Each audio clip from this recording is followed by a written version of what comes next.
Welcome back, adventurers, to Let's Play Riven, the sequel to Myst. And when last we left off, I had finally solved this damnable fire marble colour puzzle.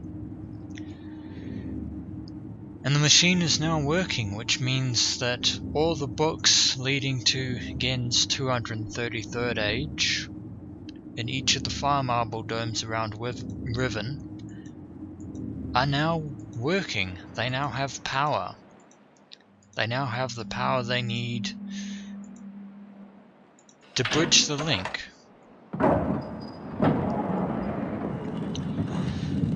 So without further ado, I shall rotate the beetle room until it exits out to the other part of the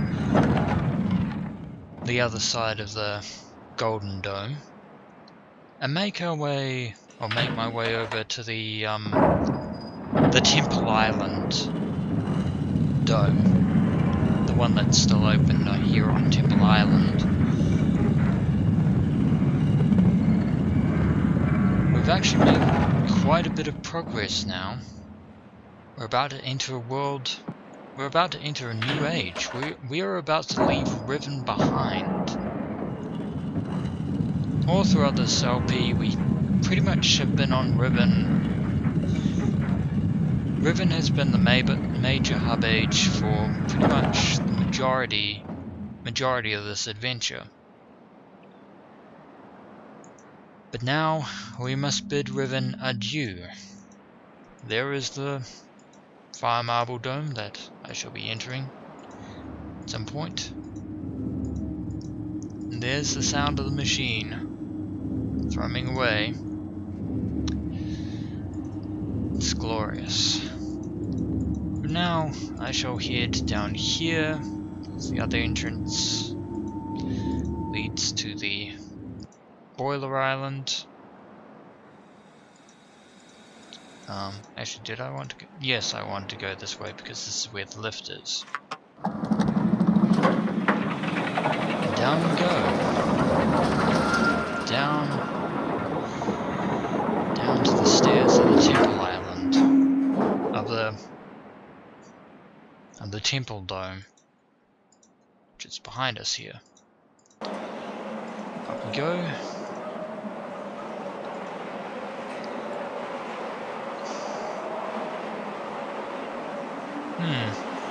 It's actually rather interesting. The reflection of the blue sky reflecting off the dome actually appears to make this look like a globe of sorts.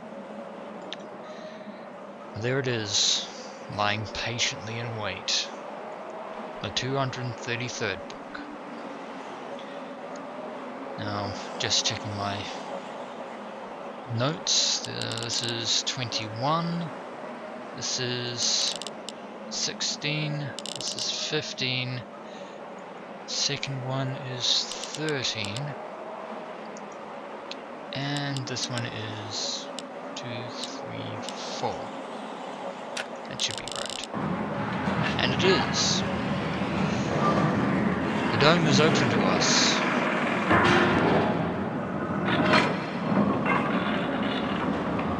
The dome closes around us and continues its free roaming spin. Not necessarily free roaming because it's rotating in one place. There it is, once again, the 233rd book. Hopefully now it has power, which it should. And it does. The gateway image is open to us, and it appears to be a very interesting world. It's quite different from Riven, is 233rd, although we did get a few drawings of this age in Ghehn's journal. And there is what appears to be Ghehn's office on 233rd, his private work age. So without further ado, adventurers, Let us enter 233rd. Yeah, the link sound appears to be quite different, as opposed to the one that I'm normally used to.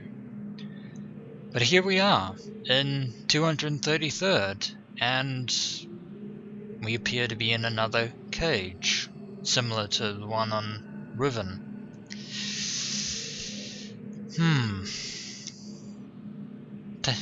Trust Gehn to have precautions if someone were to successfully figure out how to enter 233rd despite all his so-called precautions, it makes sense to have a cage in the link point. Unless you happen to be Gehn, but I don't think Gehn would have to worry about this trap. There's more in front of us. Is another display, another monument to the Dunny civilization. And there appear to be more books around us. We appear to be surrounded. There's a ladder down there, and there's some sort of mechanism over there, and a door leading out. But as I was saying, we have books. More linking books. This one has the Riven motif on its cover, as well as the symbol for the island that I believe that's the island that we currently don't have access to. This book appears to be the Jungle Island. So each of these links to one of the 5 islands of Riven. This one is the Survey Island. That one is the Boiler Island, and finally the Temple Island, which we just linked from. I wonder, can we use one of these books? No, we cannot. These pedestals have no power whatsoever. I'm guessing that Gehn has managed to create a smaller, yet equally powerful generator here on 233rd than the one on Riven, because otherwise that would be quite cumbersome. In fact, looking closely at this appears to have a lever up there. I wonder if this is the mechanism that powers the linking books here. I wonder. Again, there's that ladder leading down, which probably leads to another one of Gehn's offices. And there's a button over here with the Riven motif and some sort of switch. It's also fairly ominous as well, the landscape of 233rd. It is sorry there. It is a rather uninhabited age. In fact, the only inhabitants on 233rd would most likely be Gehn, and Gehn alone. Although, now that we're here, that's probably not the case. Have no way of getting through these bars, so I think the only recourse is to push this button. What's the worst that can happen? Probably an electric shock, but I'll take my chances.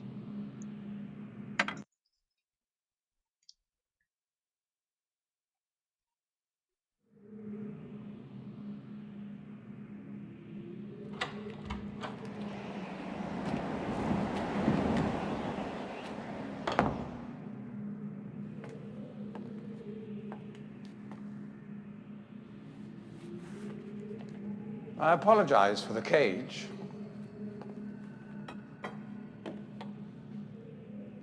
I'm afraid this situation has often required of me a more primitive code of conduct than I might otherwise have chosen. I am Gehn. I assume you've heard of me. Yes. Well, I suspect you have acquired some false information of who I am now. Not that my son would have lied to you about me. No, not Atris. It's just that, well, I'm sure he believes me to still be the depraved father I once was. Yes. I even tried to kill him once. God, if I had accomplished that, who knows what I would have become. A great father indeed, who tries to murder his own son. Thankfully, he trapped me on age 5, a prison of my own creation. No books, no precious inks, no ages to link to, nothing but my own foolish ambitions. That was 30 years ago. 30 years, 30 lifetimes, what does it matter? No sentence could be too harsh for the man I was. But I have changed.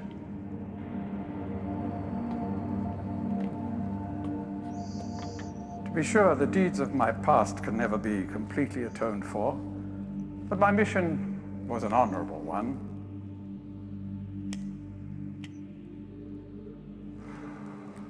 I'm sorry, this is all a bit awkward.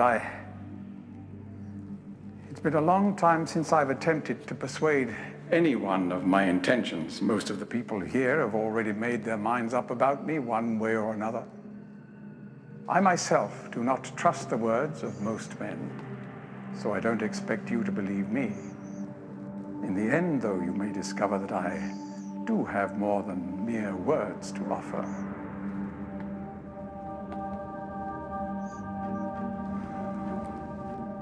Atris's choice of punishment has been hard on the people of Riven, and many have suffered because of it.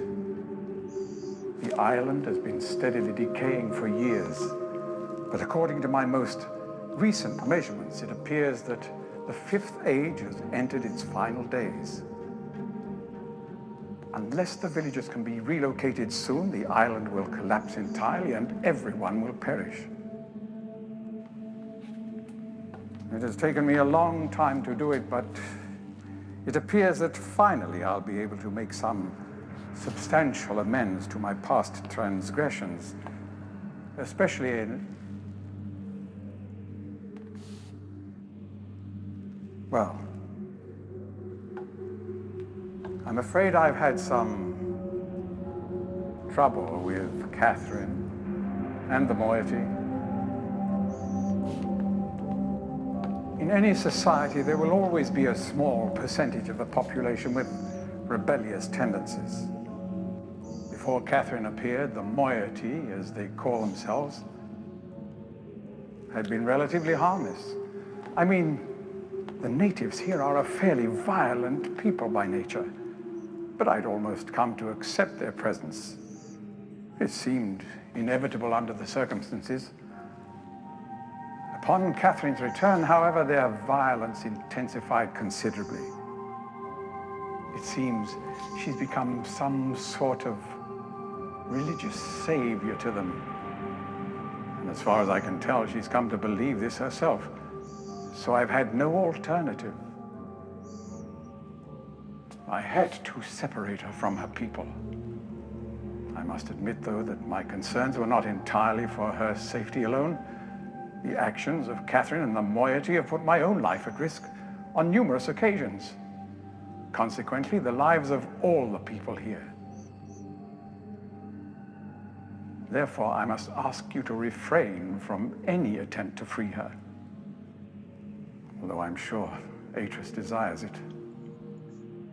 Indeed, he must desire it with all his heart. But he is completely unaware of her recent state.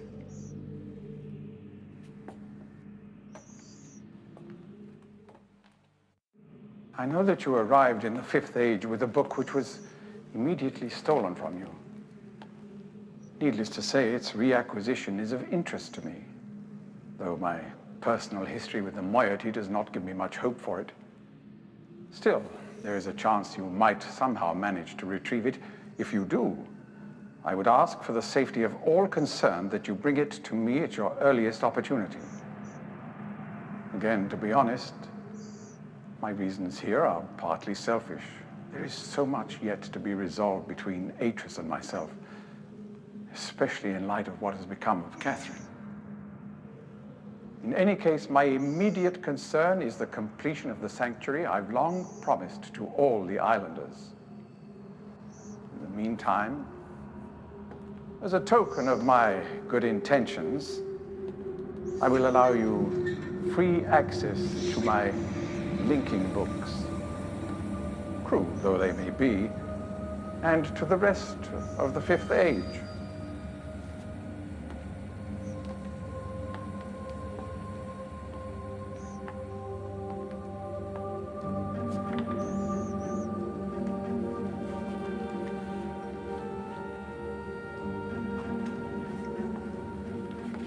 As for the stolen linking book, we should probably not meet again until you've recovered it. I will know if you succeeded, and will await your return.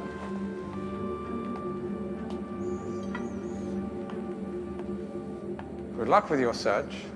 I hope to see you back here shortly.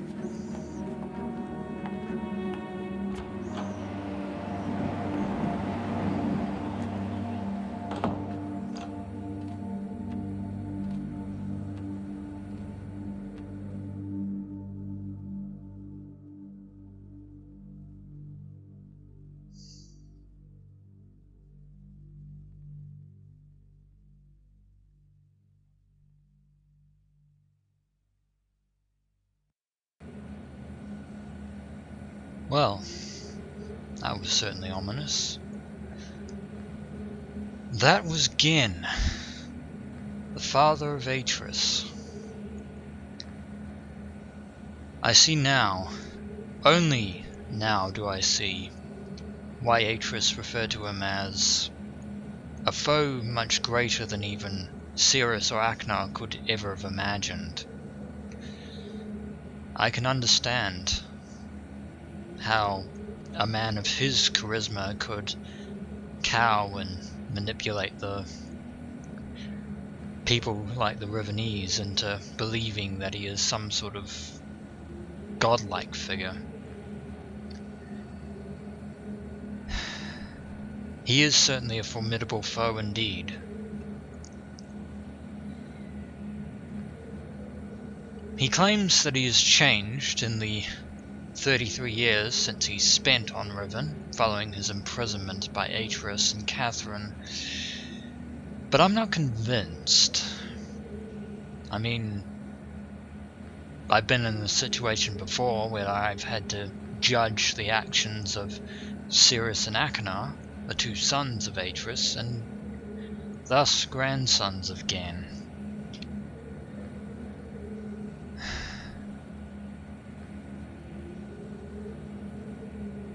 Still, he has provided us with some information.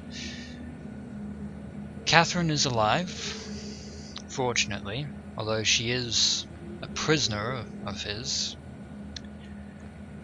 And strangely enough, the moiety seem to believe that Catherine is the godlike savior that Gehn is not, or Gehn has tried to be to the Rivenese. Unfortunately, as I'd suspected, he knows of the linking book. He doesn't know it's the prison book.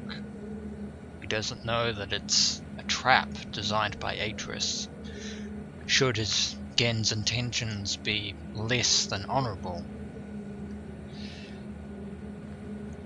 But we now have access to each of the 5 books.